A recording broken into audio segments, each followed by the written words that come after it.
All right, let's get right into it. We're going to talk about something called protein shake brain. You know what I mean?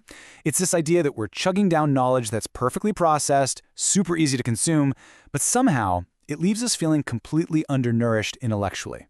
So today, we are digging into the hidden cost of making our thinking a little too frictionless. And it all kicks off with a question that I'm guessing has probably crossed your mind. You absolutely crush a project, you finally get that promotion, you deliver a presentation that's flawless. So why on earth does that success sometimes feel so hollow, so weirdly disconnected from you? Well, there's actually a name for this. I call it the flat soda feeling. It's that weird anticlimax when a win that should feel amazing just doesn't, you know? The fizz is just gone. You look at the work you did, and you get this creeping feeling that it's not really yours, like you're just an actor playing the part of someone who actually gets it.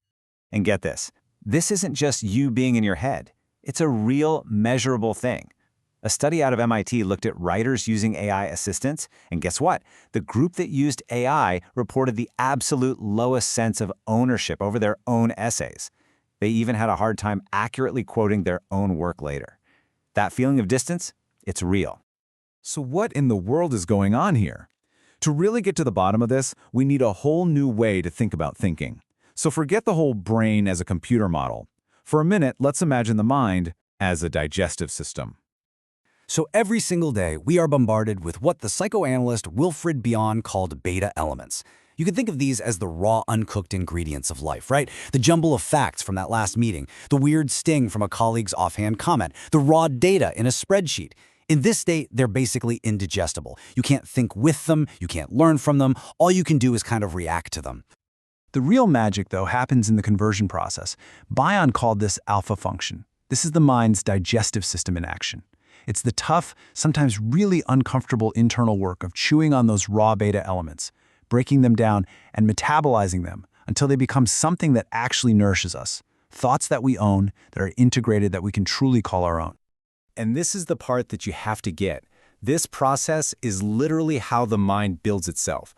That friction, that struggle, that feeling of uncertainty, that's not a bug. It is the system. Thinking is supposed to be difficult. That's actually how we grow.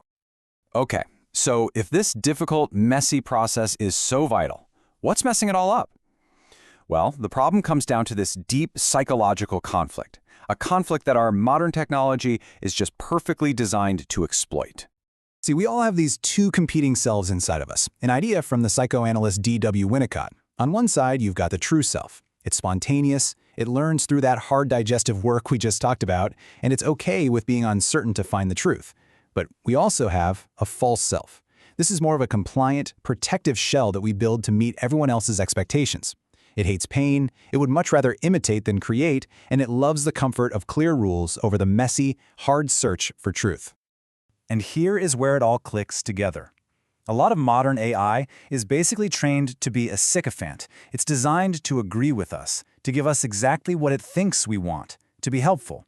And that behavior is a perfect technological mirror of our own false self.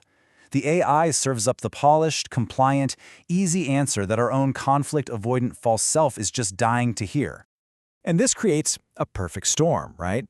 Our false self outsources the hard work of thinking to the agreeable AI, which then hands back a perfectly articulated, pre-digested thought. And what do you get? Knowledge without digestion. An idea that looks like ours, and it sounds like ours, but deep down it feels completely and utterly foreign. That is the source of the flat soda feeling. So, how do we fight back? How do we force our minds to actually do the digestive work they so desperately need to do? Well, it's not going to happen by accident. It requires a conscious, deliberate ritual. We had to start by really wrapping our heads around this powerful idea from Bion. The answer is the misfortune of the question. Think about that. In a world that gives us answers instantly, holding on to this idea is a radical act. Rushing to a conclusion actually destroys the most valuable part of thinking, the messy process of asking and exploring. We have to learn to love the question way more than we love the answer. Okay, so how do we actually do that? Here is a practical tool for you. It's a 4-step protocol I've put together designed specifically to force that mental digestion we've been skipping. It's pause, probe, process, and possess. And don't just think of it as a workflow. Think of it as a ritual to take back the thinking process from your false self. First up, pause. And honestly, this is the hardest step. It's a conscious rebellion against that frictionless flow of information. You create a mental space just by being willing to sit in the discomfort of not knowing. Then, you probe. You become an investigator of your own thoughts. Instead of just accepting an idea, you interrogate it. Ask yourself things like, whose voice am I actually hearing right now? Is this my thought, or just a really polished echo from a machine? Next, process. This is the real nitty-gritty metabolic work. You have to break the idea down into its component parts, rewrite it completely in your own words, argue with it, connect it to something you already know deeply from your own experience. And finally, possess. This is the ultimate ownership test. Put your notes away. Can you explain the idea from scratch? Could you teach it to someone else? If the answer is yes, you've done it. You've successfully digested it, and that flat soda feeling gets replaced by the quiet, satisfying click of genuine understanding. Now, why is this ritual so incredibly important? Because what's really at stake here is so much bigger than just writing a better email or feeling good about a project. It's about reclaiming the very engine of who we are. Deep down inside every one of us is something the psychoanalyst Christopher Bollas called the destiny drive. It's this relentless, innate human urge to express our unique self, to find our own voice, and ultimately to become the sovereign author of our own story. And that's exactly why this 4Ps protocol matters so much. It's not just some productivity hack. It is a ritual of resistance. It's a conscious choice to re-engage with the difficult, messy, but absolutely essential work of self-creation that our destiny drive demands from us. By digesting our thoughts, we are literally building our authentic selves, one idea at a time. So it all comes down to this. In this new age of frictionless thought, every single one of us faces a choice.